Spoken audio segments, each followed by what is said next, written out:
Cut money पर BJP ने एक बार फिर तृणमूल कांग्रेस पर लगाया निशाना। रियासती बीजेपी के सदर दिलीप घोष ने एक प्रोग्राम के दौरान तृणमूल कांग्रेस को अपने निशाने की जद में लेते हुए कहा कि हम लोगों ने पहले ही ऐलान कर दिया है कि जिन लोगों को बीजेपी में शामिल होकर काम करने की ख्वाहिश है उनका बीजेपी में खैर मकदम है, क्योंकि बीजेपी एक बड़ी जमात है, लेकिन इसमें शामिल होने से कबल तृणमूल के लोगों को पहले कटमनी वापस करें, क्योंकि ये रकम आम लोगों का है।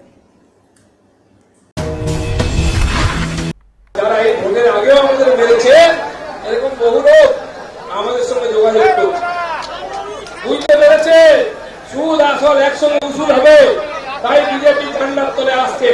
আমি বলছি নিশ্চয় আসবেন আপনারা, নিশ্চয় নেব, কিন্তু কারো যদি টাকা নিয়ে থাকেন শোধ বোধ করে দিয়ে আসবেন। টাকা শোধ করতে হবে, গরিব মানুষের টাকা লুট করে পালানো চলবে না।